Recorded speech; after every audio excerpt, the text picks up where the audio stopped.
Capsule théorique, la pression des gaz. Alors, les gaz ont, dans le fond, comme tous les solides et les liquides, peuvent avoir ce qu'on appelle une pression. Alors, une pression, si on se souvient de ce qu'on avait vu en secondaire 3, la pression, ça se mesurait en pascal, donc c'est des pascals. Et la formule qu'on avait pour mesurer la pression, dans le fond, c'était une force divisée par l'air. Alors, c'est la force que j'applique sur une surface. Ça me donne la pression. C'est le principe du couteau. Alors, le couteau, dans le fond, c'est une très petite surface dans laquelle on exerce une grande force. C'est pour ça que ça coupe. Puis c'est pour ça qu'un couteau aiguisé coupe plus. Alors, comment ça fonctionne? Bien, la force, c'est en newton. Donc, c'est l'unité de force qu'on va avoir. Et l'air, dans le fond, en dessous, ça va être la surface en mètres carrés. Et ça, 1 newton par mètre carré va être égal à 1 pascal. Bon, les pascals, on n'utilise pas vraiment ça. On utilise surtout le kilopascal, donc le kPa. Et 1 kPa, c'est égal à 1000 pascal. Pour ce qui est des gaz, maintenant, la théorie cinétique peut nous permettre d'expliquer un peu comment ça fonctionne la pression. Alors, dans un contenant, il y a des particules qui sont toujours en mouvement. Les particules qui sont en mouvement vont venir par entrer en collision avec la surface. Quand elles vont entrer en collision avec la surface, elles vont appliquer une force et chaque particule qui va appliquer une force, c'est la somme des forces, dans le fond, qui va me faire la pression. C'est sûr qu'une particule, ça ne génère pas beaucoup de force, si on veut, mais si on fait la somme de ça, bien là, à ce moment-là, la pression va être très grande. Alors, dans le cas d'un gaz, la pression, c'est égal à la somme des collisions avec les obstacles. Puis les obstacles, ça va souvent être les rebords, par exemple, de mon contenant. Alors, ça va toujours être ça. Fait que plus je vais avoir de gaz, plus la pression va être forte et plus les particules vont bouger vite, bien, plus ils risquent de rentrer en collision avec les obstacles.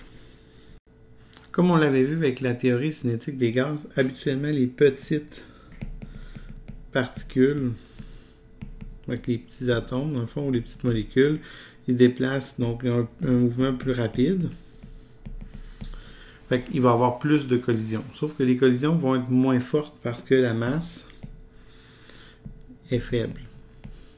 Mais il va y avoir plus de collisions. Tandis que pour les grosses particules, ben, ça va être le contraire. Pour les grosses particules, qu'est-ce que je vais avoir? Ben, je vais avoir un mouvement qui est plus lent. Fait que je vais avoir moins de collisions par seconde. Mais la masse est plus grande. Fait que parce que la masse est plus grande, ils vont cogner plus fort.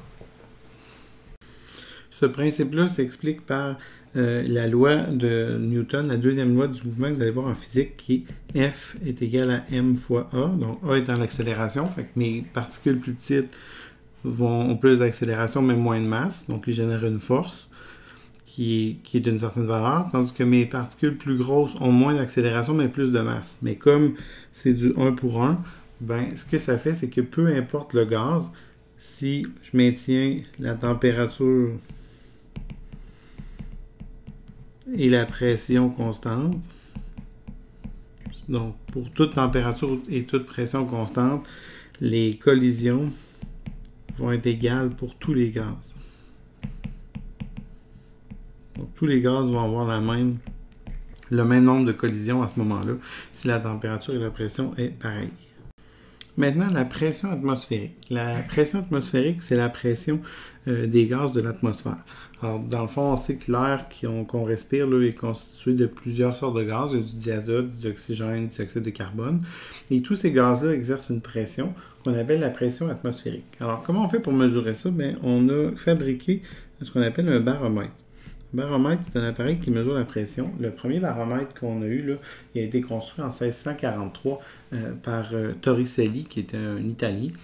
Lui a utilisé le mercure pour se fabriquer un baromètre. Comment il a fait ça? Bien, il a pris un contenant dans lequel il a mis du mercure dedans et il a mis un long genre cylindre gradué à l'envers et rempli de mercure.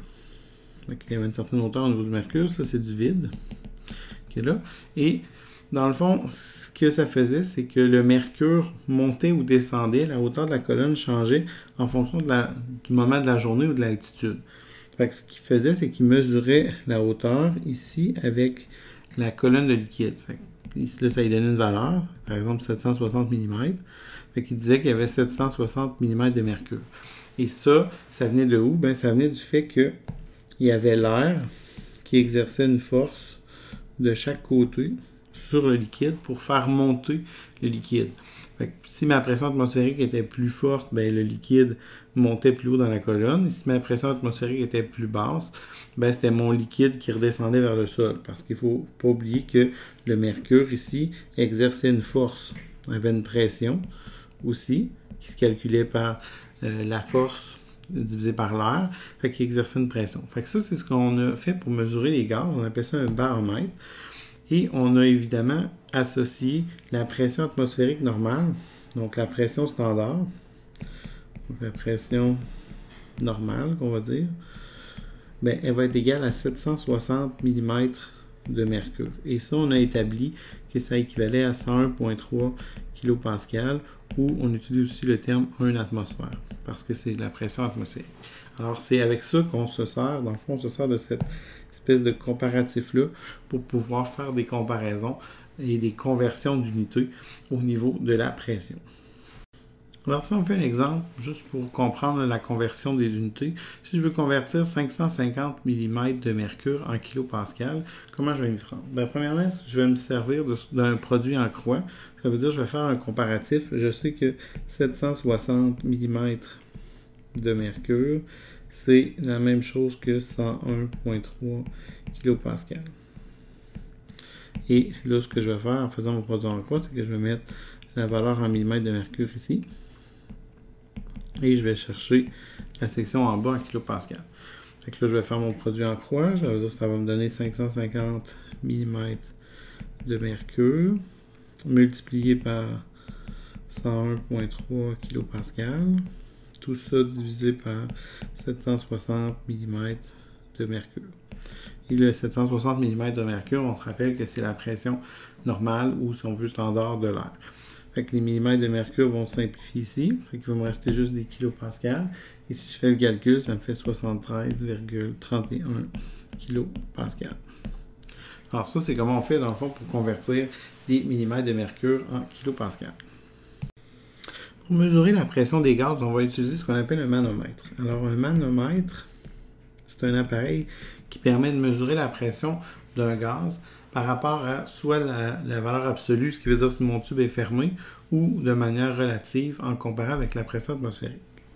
Donc si je fais un dessin, on va prendre un ballon dans lequel on va avoir ici un tube avec une valve qui va permettre de remplir le ballon. Et de l'autre côté, on va avoir un tuyau. Et ce tuyau-là, il va être fait en U. Donc ça va être fait un peu comme ça. Ça va être fait en U. Et on va le remplir. On va remplir notre tuyau de mercure. Encore une fois, avec une certaine hauteur de mercure. Fait que, il va se remplir à partir d'ici, mettons jusque là. Et là, ça va être plein de mercure. En fonction de la pression du gaz, la hauteur ne sera pas pareille. Fait que, ce qu'on fait, c'est qu'on place une règle ici. Et cette règle-là, elle est graduée en centimètres, supposons. Et on mesure les deux hauteurs. Donc, par exemple, ici, ça pourrait être indiqué 70, puis ici, 40.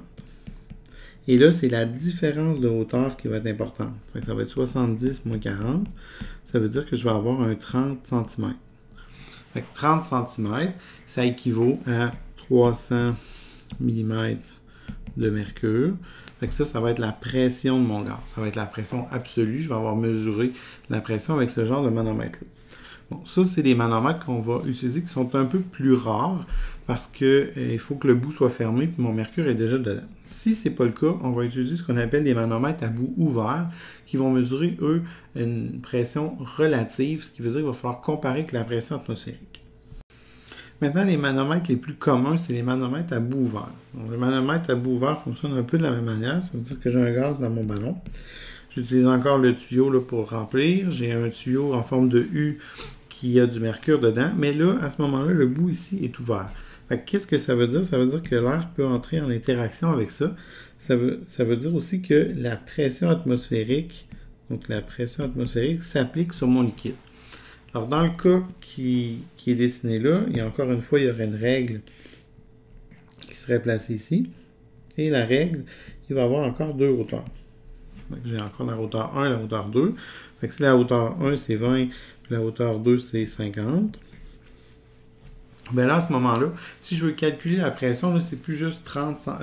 Il faut que je travaille avec la pression atmosphérique parce que la pression vient pousser. Fait qu'il faut que dans le fond, il faut que je l'ajoute à ma pression de mon gaz. Parce que mon gaz, lui, ce qu'il fait, c'est que même si la pression atmosphérique pousse sur le mercure, mon gaz est plus fort de ce côté-là parce qu'il fait monter la colonne plus du côté droit, donc où est-ce qu'il y a l'air, puis moins de l'autre côté. Fait que mon gaz est plus fort. Ça veut dire qu'il combat la pression atmosphérique plus 30. Parce qu'il est comme, sinon à ce moment-là, il serait comme égal. Si la ligne serait à la même hauteur des deux côtés, si le gaz était égal avec la pression atmosphérique. Alors pour faire le calcul, dans ce cas-là, si je veux la pression du gaz, il va falloir que je fasse, dans le fond, la pression atmosphérique plus la hauteur de ma colonne. Dans ce cas-là, si ma pression atmosphérique, c'est 760 mm de mercure, ma hauteur, là, ça serait 30 cm, donc c'est 300 mm de mercure. Si je fais la somme de ça, dans le fond, ça me fait 1060 mm de mercure, qui me donnerait ma pression de mon gaz dans ce cas-là. Dans le cas des manomètres à bout ouvert, il pourrait se passer quelque chose d'un peu spécial au niveau de la pression. Ça serait qu'il se forme le dessin comme ici. Ça veut dire que le liquide soit plus bas du côté de la pression atmosphérique puis plus haut du côté du réservoir de gaz. Dans ce cas-là, ça veut dire quoi? Ça veut dire que la pression atmosphérique est plus forte que la pression du gaz. Encore une fois, j'ai deux hauteurs. J'ai une hauteur ici, j'ai une hauteur là. Je pourrais avoir 10 puis 60. Là, à ce moment-là, qu'est-ce qu'il faut que je fasse? Il va falloir que je soustrais la hauteur dans le fond, la hauteur que je mesure avec ma colonne. La pression du gaz, dans cet exemple-là, serait égale à la pression atmosphérique moins la hauteur. Parce que ma pression atmosphérique est beaucoup plus forte que mon gaz. C'est pour ça que l'équilibre est déplacé, dans le fond, vers le gaz.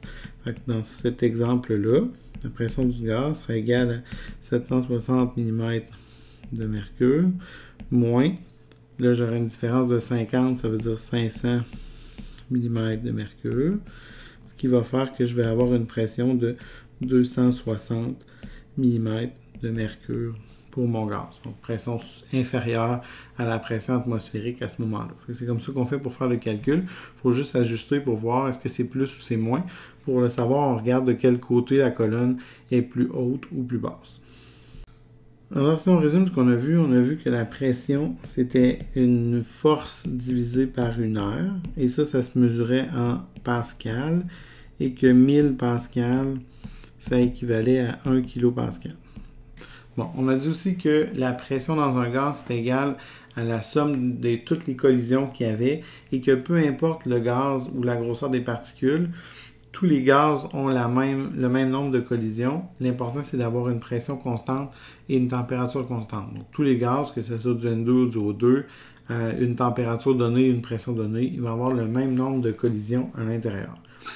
On a vu aussi qu'on pouvait utiliser le millimètre de mercure pour parler de pression. On pouvait parler du kilopascal et on pouvait aussi parler du atmosphère, ATM, donc atmosphère.